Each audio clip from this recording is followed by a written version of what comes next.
kelompok ya, pergerakan yang bisa disebut dengan kelompok jamaah tabligh. Banyak yang menyangka bahwa mereka kelompok yang mengamalkan ilmu tasawuf ya. Bagaimana dengan jamaah tabligh ini ya? Apakah termasuk yang sesuai dengan sunnah atau menyimpang atau disebut dengan bid'ah? Jamaah tabligh, Pak, kalau kita baca sejarahnya, mudah-mudahan ini saya ada waktu nanti ke depan, masih ada yang belum saya terjemahkan dari tulisan saya itu tentang disertasi doktoral, itu tentang perbandingan mazhab dan jamaah. Di situ ada jamaah tabligh, ada jamaah HTI, ada NU, ada Muhammadiyah, ada Islam liberal. Semua bentuk-bentuk pergerakan itu ada dalam tulisan disertasi doktoral saya. Dan saya tulis dalam bahasa Inggris dengan judul Modern Islamic Thought in Indonesia and Pakistan, Its Emergence and Development in Both the Countries. Judulnya seperti itu, disertasi saya itu. Saya pernah baca karena emang menulis di dalam penelitian itu, jamaah tabligh itu muncul di India. Siapa pendirinya? Maulana Ilyas Al-Kandahlawi. Al-Kandahlawi, ya ulama hebat dari Dioban. Jadi Dioban ini semacam pusat kajian ilmu keislaman. Dari situ banyak para santri yang lulus jadi orang hebat, hebat-hebat secara keilmuannya. Namanya tempat itu Dioban di wilayah India. Nah, ketika Maulana Ilyas melihat orang India yang Muslim nggak bisa baca syahadat, nggak bisa sholat, namanya pun pakai nama Hindu, tergeraklah hatinya untuk dakwah. Maka jamaah disebut dengan jamaah ad-dakwah wa tabligh. Dakwah ini butuh bekal. Bekalnya apa? Ilmu. Ditulislah buku Fadhailul A'mal. Di situ ditulis ada 6 prinsip. Ya, salat berjamaah 5 waktu, kalimat thayyibah, tauhid, salat 5 waktu berjamaah, ilmu dan zikir, kemudian ikramul muslimin, apalagi? Yang keenamnya itu adalah al-khuruj fi sabilillah, dakwah. Memang nuansa tasawuf iya, karena dia berangkat dari kesucian hati, tinggalnya di masjid, keliling nanti, nggak akan minta sumbangan bu jamaah tabligh itu, saya jamin, nggak ada jamaah tabligh minta sumbangan, ya, dia dakwah ngajak Pak, ini udah mau sholat maghrib, ayo kita ke masjid, nanti ada sholat maghrib ada bayan ya, bayan itu ceramah, bahkan teman-teman yang aktif di jamaah tabligh, kalau dia khuruj ke India, Pakistan, Bangladesh, mereka menyingkatnya dengan IPB. IPB bu, India, Pakistan, Bangladesh. Kalau sudah latihan di 3 negara ini, jamaah tabligh itu baru diizinkan untuk dakwah ke Eropa, ke Amerika. Kalau belum lulus IPB, kita nggak akan diutus, karena latihannya ada di sana. Ada di sana. Itu cerita ke saya, Ustadz, anak ikut khuruj ke India, Pakistan, Bangladesh, nggak keluar uang, cuman buat tiket aja ke sana, sampai ke Bangladesh, terus ke Indianya naik bis atau naik kereta, ke Pakistan naik bis lagi. Ya ini kan dulu anak benua India, satu wilayah. Karena sampai di sana Pak, soal makannya, konsumsinya, itu ada yang bantu semuanya. Karena jamaah dakwah ini dibagi 2. Ada al-muhajirin dengan al-ansar konsepnya. Al-ansar itu harus nolong, ngasih makan 3 kali, bahkan pakaiannya itu dicuciin, luar biasa itu.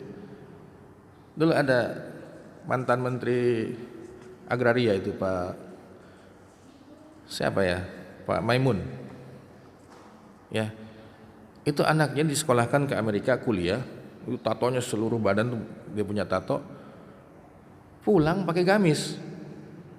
Kaget bapaknya, lah ini anak sekolah ke Amerika pakai gamis ini. Udah paham sesat jangan-jangan nih. Ternyata dia ikut jamaah tabligh. Pak Emon panggilnya anaknya itu.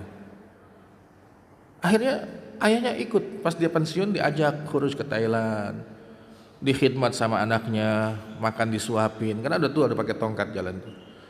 Kagumlah dia, ya Allah, inilah hidayah saya hari ini. Jadi jamaah tabligh jamaah yang bagus, memang ada nuansa tasawufnya dan dia tidak sesat tasawufnya, karena termasuk tasawuf sunni yang diamalkan. Mohon dibacakan doa yang mengantarkan kita mendekati seorang sufi yang tadi telah dibacakan. Ya, saya kasih Bu nanti ya. Doa-doa itu yang dibaca sudah sholat ya.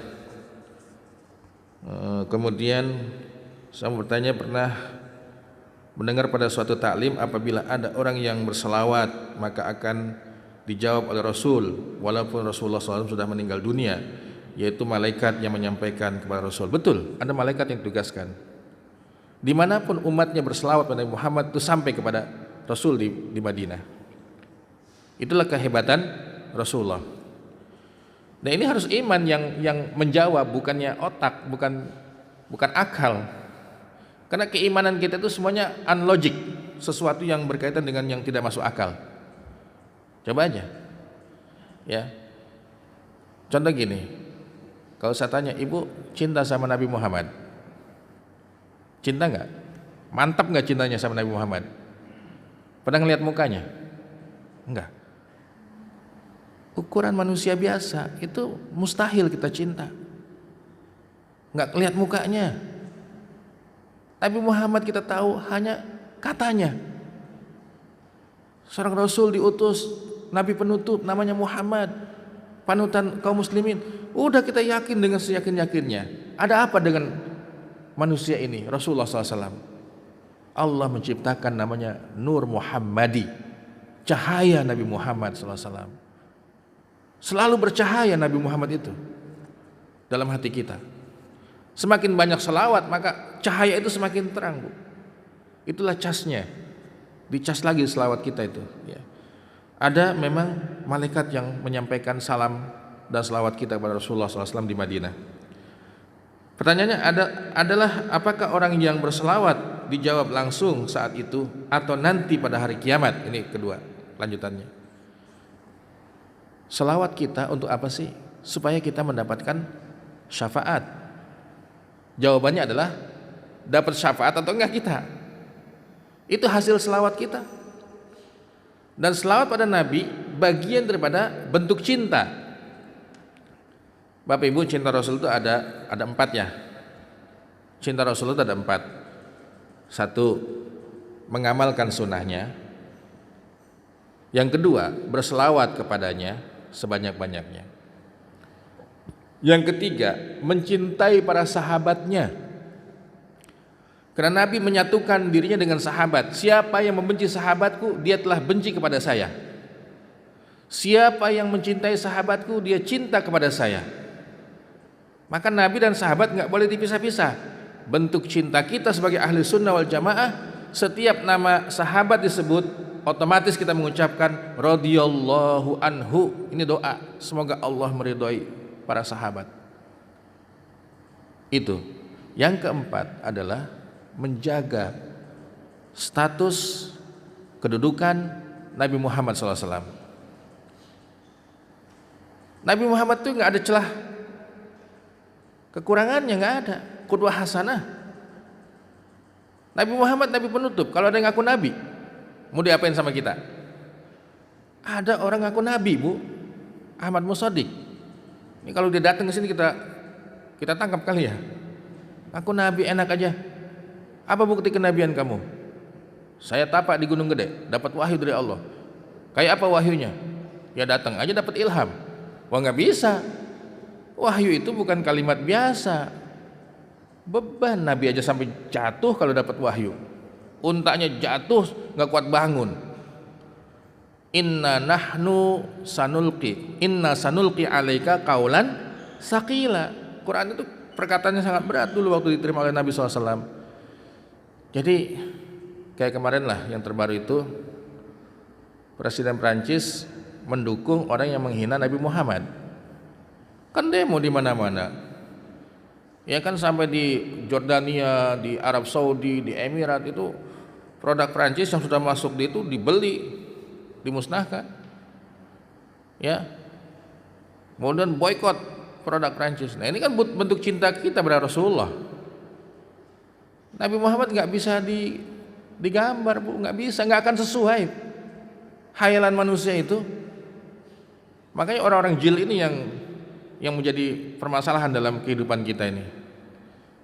Kata orang jil, emang ada hadisnya, ada Qur'annya yang tidak membolehkan Nabi Muhammad itu dipoto, dilukis? Kan nggak ada ayatnya. Rasulullah itu manusia yang sangat sempurna fisiknya dan akhlaknya. Nabi itu, sahabat sampai mengisahkan, Rasul itu orang yang paling enak dipandang. Paling enak, dari mana aja dipandang Nabi itu enak.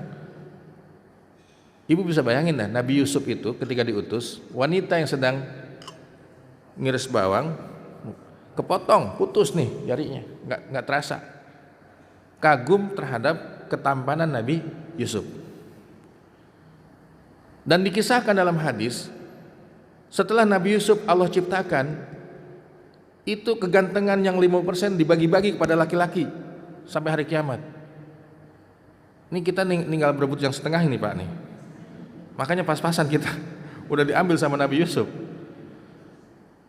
Terus kata Rasulullah dalam hadisnya, ketampananku itu 2 kali lipat daripada Nabi Yusuf. Bisa ngebayangin nggak, Bu? Nabi Yusuf aja sampai ke wanita yang motong bawang kepotong, putus jarinya, nggak terasa, kagum gitu loh. Gimana dengan Rasulullah SAW? Makanya nggak bisa digambarkan kayak apa bentuk fisiknya, nggak boleh, makanya hukumnya itu. Nah ini ketika ada hal-hal begini kita harus bangkit.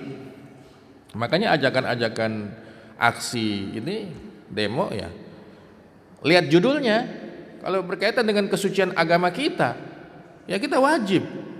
Ya, kan sempat ditanya, Ustadz apa hukumnya aksi demo? Ya tergantung temanya. Kalau temanya tentang keyakinan kita diganggu, semua umat Islam harus turun ke jalan.